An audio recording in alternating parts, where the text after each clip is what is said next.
So guys અમારી ઘરે મહેમાન બનાવે છે નાસ્તો. આજે લચ્છા પરાઠા બનાવે છે. શું લગાવ્યું અંદર? ચીલી ફ્લેક્સ દેખાતું હતું, એક ચીલી ફ્લેક્સ, કાળા તલ અને કોરિએન્ડર. પછી એને આવી રીતે કટિંગ કરવાનું. 2 રોટીને જોઈન્ટ કરી છે, વચ્ચે તેલ લગાવીને.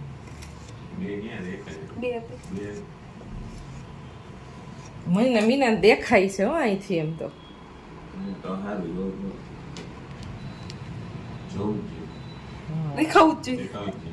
પછી આવી રીતે રોલ વાળી લેવાનો. હું શીખું છું, બનાવી દઈશ તમને. તમને બધાય કેટલી કમેન્ટ કરે છે કે મીનાબેન તમને બનાવીને ખવડાવે છે નવું નવું, તોય તમને કદર નથી. આવું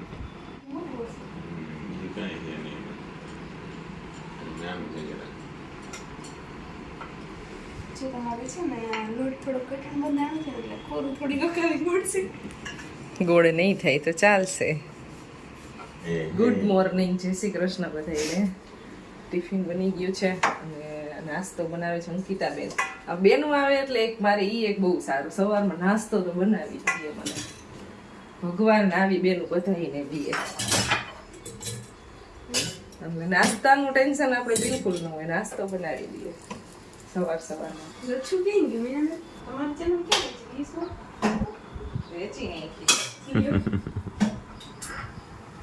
આનું કામ આપણું કામ નહીં. બ્લોગિંગ કરવું હકીકતે અઘરું છે કે નહીં, તમે જ કહો. શોખની વાત છે, જેવું કામ ધંધો. સાચી વાત, શોખની વાત છે. મને તો કુદરતી શોખ જ એટલો છે એનો. કોઈ બી મેમરી આમ છે ને સેવ કરવી, અમુક મુમેન્ટ હોય બાળકોની યાદ દે બધું થોડુંક સેવ કરવું એનો શોખ છે.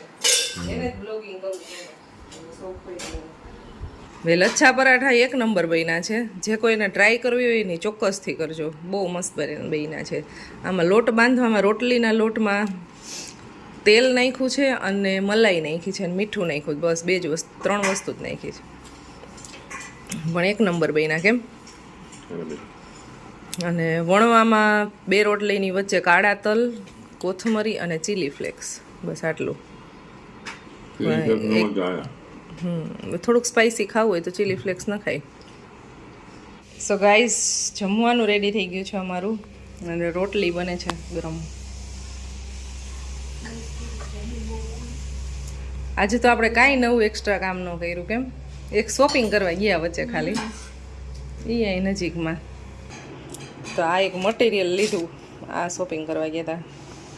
કુર્તી પેર માટેનું મટીરિયલ લેવા ગયા હતા. બીજી કાંઈ શોપિંગ કરી નથી. બપોર પછી જવાનું છે એક જગ્યાએ, તો પહેલાં જમી લઈ પછી રેસ્ટ કરી લઈ. કારણ કે તડકો જ્યાં સુધી બહાર બહુ છે ને ત્યાં સુધી બહાર નીકળવાનું છે નહીં. એટલે તડકો થોડોક ઓછો થઈ જાય ને 5-6 વાગે આઈ થિંક, હા ત્યારે નીકળશું પાછા બહાર.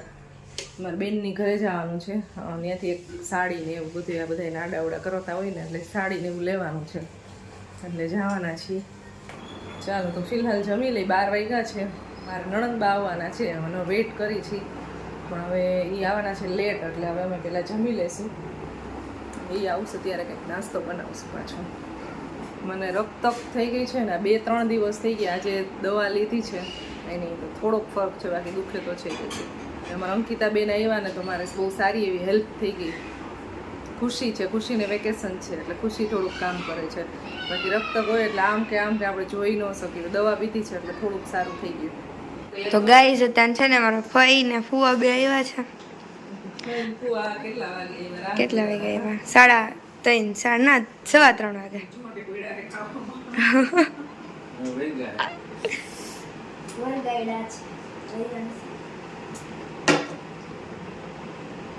વાડીએ જવાનું. હવે ચાલુ થાય. 5 દી પછી જવાનું. ઉનાળે વાડી આવજો. ઘણા બધાને ફોન કરો છે કે હવે ઉનાળે બોર પછી હવે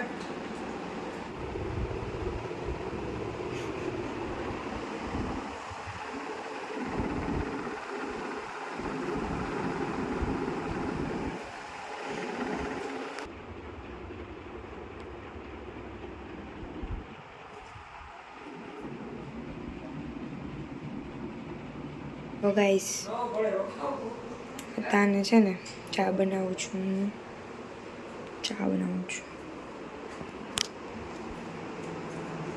કામમાં હાલે હોય તો રોકાઈ ગયો તો શું જવાની છે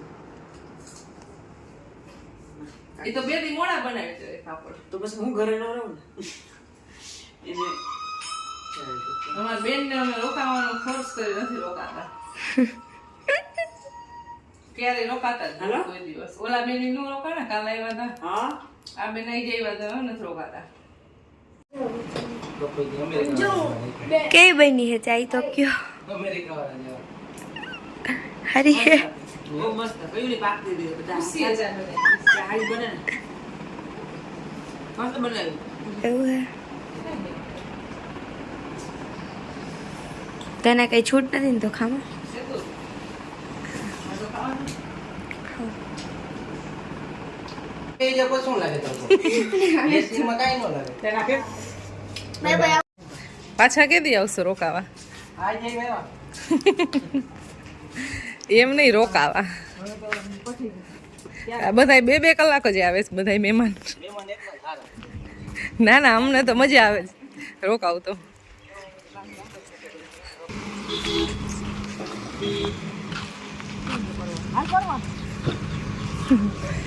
પરવા સાયકલ લઈને ફીને મૂકવા આવ્યું છે આવજો હા આવજો પછી આવજે હો ગટોડી આવજે અને વેકેશનમાં જાવ વેકેશન હો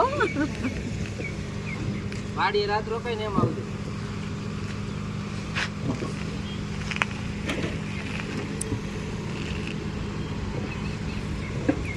હાલો હા બાય બાય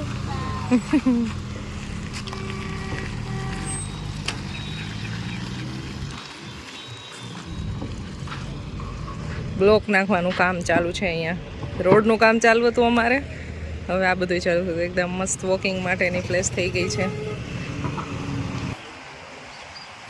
ભાઈ સાયકલ ચલાવે છે બ્રેક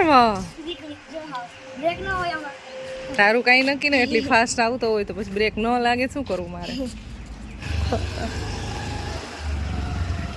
વીકણી જ હાલ આ વસ્તુ ખરો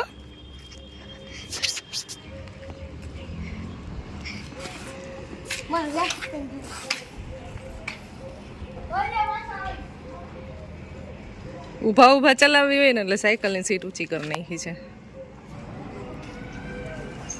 ધીમે ધીમે પર્વ હું જાઉં છું હા બાય બાય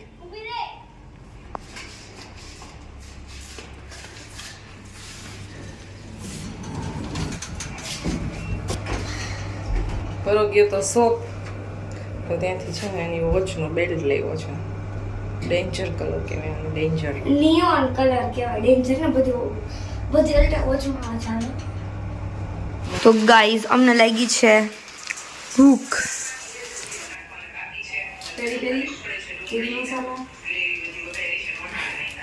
અહીં અલગથી ન ખાઈએ એ કારણ કે મારી મમ્મીને એવું બધું કંઈ ન નાખેલું ભાવે ને એના માટે અહીં અલગ બનાવે છે નાસ્તો બનાવું છું તો નાસ્તો ફટાફટ કરજો હું હમણાં જલ્દી એડિટ કરી લઉં ને પછી બહાર જવાનું છે એ અંકિતાબેન જરાક જલ્દી કરજો ને આ જોતો ને ખમ દાણ કર્યું આ 6 વાગી ગયા છે અને રોડ ઉપર એક પણ ગાડી નથી દેખાતી ખાલી આ એક બસ જ જાય છે ઈ છે ને ગાઈઝ વાગ્યા છે અત્યારે સાંજના 7 પર્વની આજે છે ને બુક લેવાની છે 4th સ્ટાન્ડર્ડ એનું સ્ટાર્ટ થઈ ગઈ છે 1 એપ્રિલથી એટલે આ સ્ટાર્ટ થઈ ગયું છે તો અત્યારે બુક લેવા જાય છે હું ને અંકિતા અને અંકિતાને બેનની ઘરેથી એક વસ્તુ લેવાની છે થોડોક આપલેનો સામાન હોય ને એ લેવા માટે જાય છે ચાલો યસ વાહ કાલ બપોર ગુંદાન સંભારો જ ખાવો જ મારે જયશ્રી બેન લેતા આવ્યા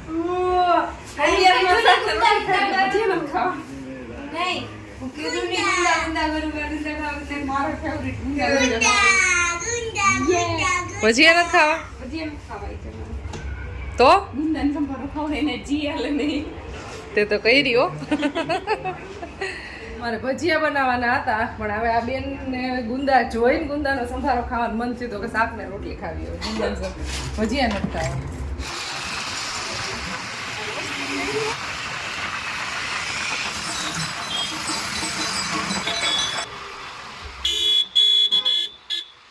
તો ગાઈઝ પહોંચી ગયા છીએ અમે પર્વની બુક લેવા માટે, પણ લાઈન જો સ્ટેશનરી બહુ મોટી લાઈન છે,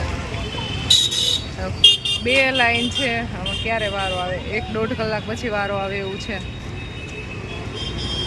લાઈનમાં ઊભું રહેવું કે જવું વિચારવાનું છે.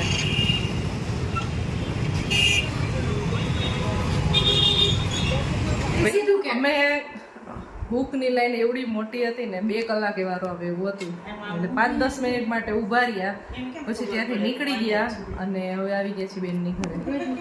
શું છે તમારે?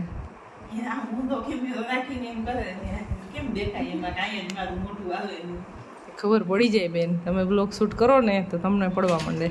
કરવી તારે ચેનલ ખોલવી? ચેનલ તારે ચેનલ ખોલવી છે?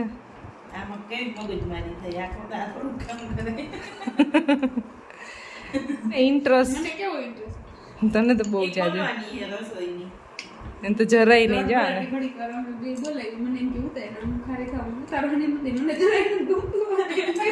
એને ખાલી કેમેરો પકડવો નથી ગમતો. પણ એવું ન હોય, પણ તમે મેમરી કેટલી સેવ થાય આમાં? ન થાય તો પછી એવું છે, ન કરી શકો.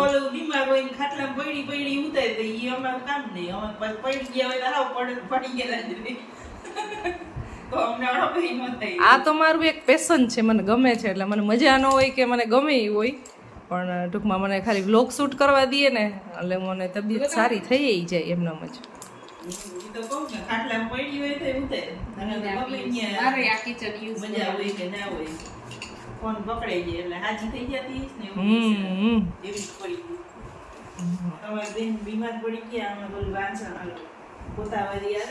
ઈ જો મારા વ્લોગ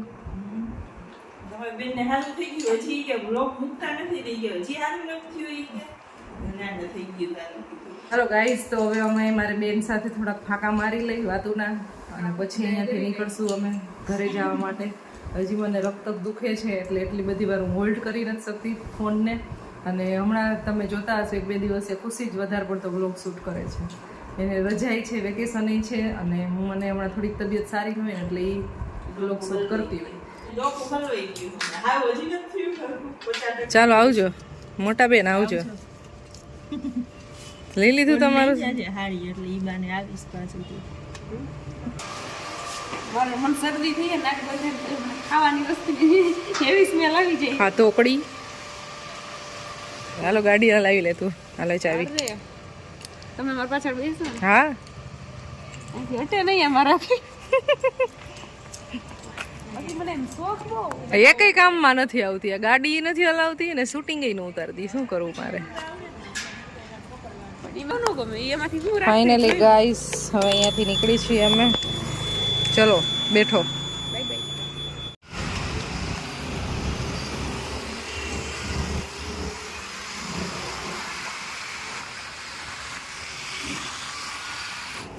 ગાઈઝ આ તો ખાવામાં કેટલું બધું છે.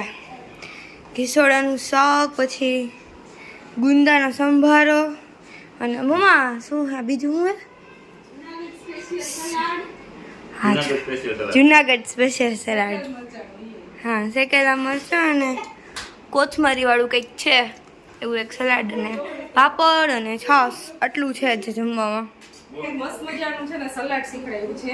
તો પેલા લાલ મરચાં હોય ને એને શેકી લેવાના, પછી એની છાલ ઉતારી નાખવાની, અને સાવ ઝીણા ઝીણા ટુકડા કરી નાખવાના, અને એની અંદર મીઠું, ધાણા જીરું, લીંબુ અને ઝાઝી એવી કોથમીર નાખી મિક્સ કરી દેવાનું, એટલે બહુ ટેસ્ટી લાગે. શીખું છું કે ગુંદાનો સંભારો અનુ માસીએ કેવો બનાવ્યો? ખારો માઇનોર થોડોક લાગ્યો, બાકી સલાડ બહુ મજા આવી ખાવાની. મરચાનું જોરદાર હતું.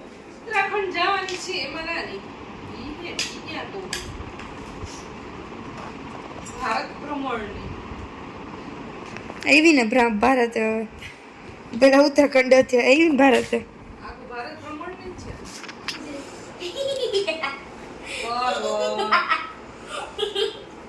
કેવા દાંત કાઢે છે? પોણા 12 વાગ્યા. હુઈ જાવ બધાય હવે. એના હાથોથી મને એવી જગાડે છે, મને કેટલી ઊંઘ આવે છે. પણ તો તું હુઈ જા, તને કોણ જગાડે?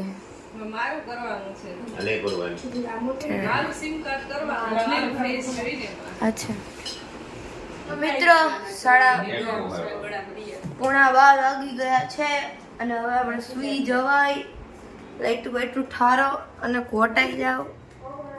સો ગાઈઝ, અત્યારે એકચ્યુઅલી હમણાં થોડાક દિવસ થયા છે ને વ્લોગિંગ કરવાની પેલી શું કહેવાય રિસ્પોન્સિબિલિટી રહી ને મમ્માએ મને આપી દીધી છે. મીન્સ કે હું ખાલી વિડીયો શૂટ કરી દઉં, બાકી એડિટિંગનું તો એનું જ કામ છે. બટ શૂટ એક હું કરી દઉં. હું જે બક તો ન કરતી હોય તો ખાલી એન્ડિંગમાં જ હોય. બટ એટલું જે કરતી હોય એ કેવું લાગે તમે કહેજો. આ વ્લોગને આપણે એન્ડ કરી દઈએ. મળશું તમને જલ્દીથી એક નવા ઇન્ટરેસ્ટિંગ વ્લોગ. બાય બાય, જય શ્રી કૃષ્ણ, ગુડ નાઇટ.